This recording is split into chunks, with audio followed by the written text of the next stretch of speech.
Pemirsa, rancangan undang-undang permusikan yang diajukan DPR menuai berbagai reaksi. Para musisi menilai RUU tersebut berpotensi membungkam kreativitas para musisi.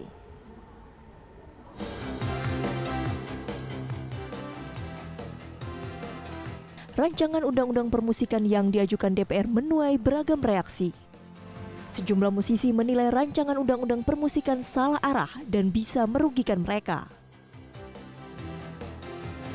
Ada sejumlah pasal yang dinilai sebagai pasal karet karena dapat multitafsir. Melalui akun media sosial mereka, para musisi ini menyampaikan penolakan terhadap RUU permusikan. Bahkan salah satu musisi, Glenn Fredly, mengusulkan adanya RUU tata kelola industri musik ketimbang RUU permusikan. Selain menyampaikan penolakan, sebagian musisi juga meminta RUU permusikan dikaji ulang. Musisi yang juga anggota Komisi 10 DPR, Anang Hermansyah, menegaskan dibuatnya RUU ini atas dorongan sesama musisi dan bertujuan untuk mensejahterakan pelaku industri musik. Berdasarkan hasil diskusi, perlu ada pertemuan kembali dan kajian ulang mengenai RUU permusikan. Pertemuan tadi sangat produktif, masukan dari berbagai pihak. Ada yang menolak, ada yang minta dikaji ulang, ada yang juga bilang kita akan rapikan untuk dibahas lagi dengan parlemen. Masukannya cukup menarik. Memang masalah poin pasal 5 mengenai kebebasan yang berkreasi yang dilarang isinya macam-macam itu ada 8 poin. Itu juga dikritisi sama teman-teman dan untuk itu bisa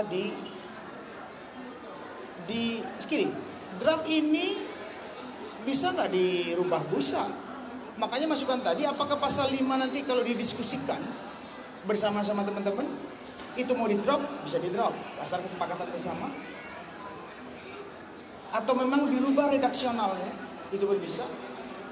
Terus pasal tentang sertifikasi itu juga satu poin yang memang hasil konferensi musik di Ambon sebetulnya. Pasal 32 itu.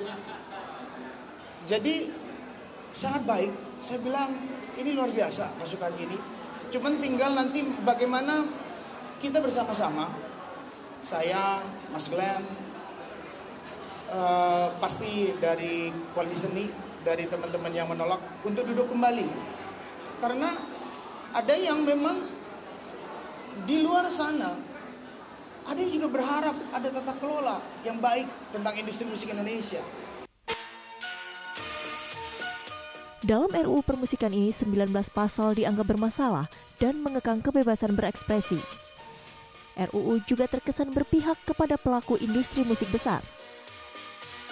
Apabila RUU permusikan tidak dikaji ulang, para musisi akan menggelar aksi koalisi nasional tolak RUU permusikan pada 9 Maret mendatang.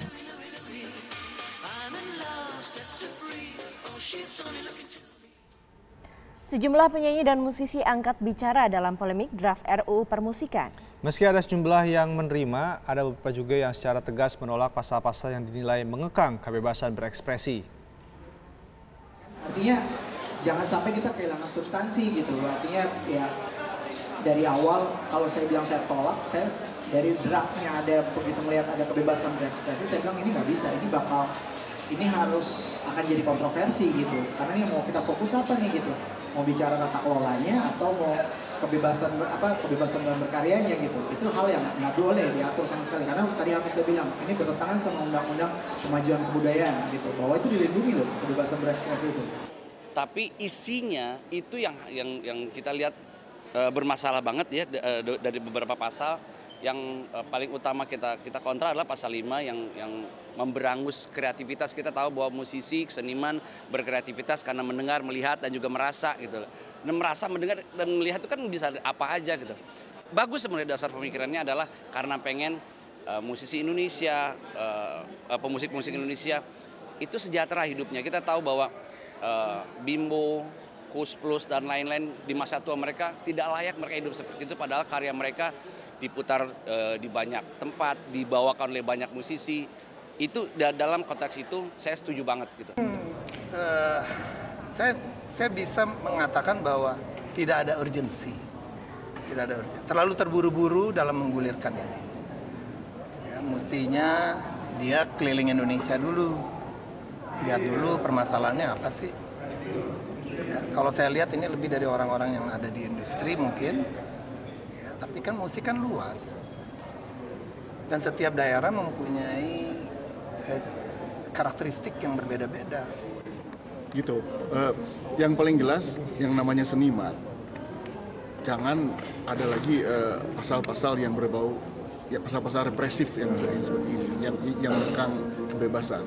Salah satu sumber energi dari kenapa kita semua berkumpul para musisi yang masih akal sehatnya jalan, salah satunya adalah pasal-pasal represif ini. Gitu. Dari 19 pasal yang dianggap bermasalah, para musisi terutama mempertanyakan pasal yang mengatur konten karya musik yang mewajibkan adanya uji kompetensi.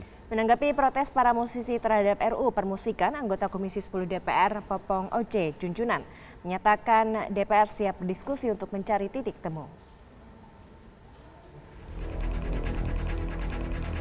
Sejumlah musisi tanah air memprotes 19 pasal yang dianggap bermasalah dalam rancangan Undang-Undang Permusikan yang diajukan Dewan Perwakilan Rakyat.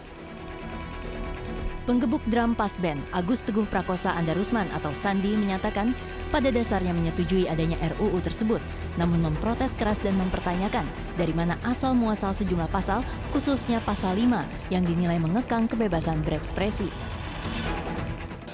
Yang pasti sih dari 19 pasal yang bermasalah, yang paling bermasalah sekali di 6, dan yang paling disorot, yang paling dikritisi dan harus dibuang adalah pasal 5 yang benar-benar mengkebiri kebebasan berkreativitas.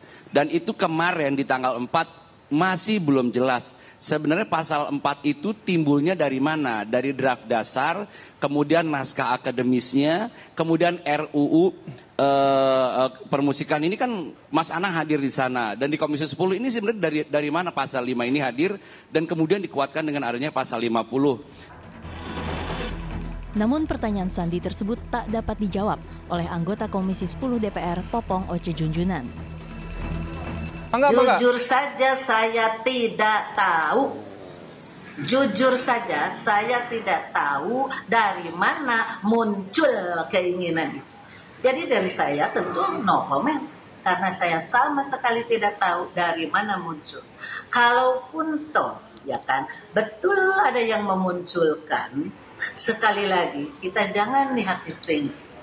Ya, tapi bukan berarti itu mutlak harus tetap begitu. Dan cukup mengatakan, yuk kita berbicara lagi.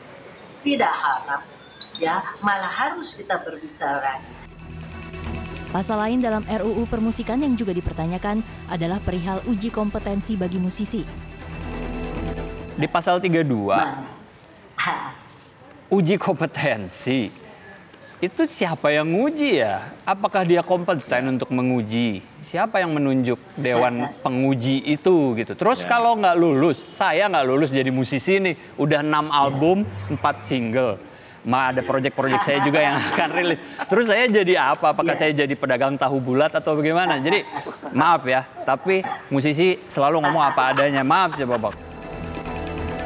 Menanggapi banyaknya protes dari para musisi, Popong menegaskan Undang-Undang Permusikan dibuat demi kesejahteraan musisi dan para pelaku industri musik. Oleh sebab itu, DPR siap membuka diskusi untuk mencari titik temu. Peraturan dari pemerintah melalui undang-undang itu sekali lagi adalah bukan untuk kejelekan, tapi untuk kebaikan. Tergantung dari mana melihat. Tapi bahwa undang-undang itu harus tetap ada, itu tetap harus. Ya. Apakah namanya mau dirubah jadi nanahaon? Boleh. Tapi ruhnya sekali lagi itu adalah untuk kepentingan para musisi itu sendiri. Baik. Jika tak ada pengkajian ulang dan titik temu, para musisi akan menggelar aksi koalisi nasional tolak RUU Permusikan pada 9 Maret mendatang. Tim TV One mengabarkan.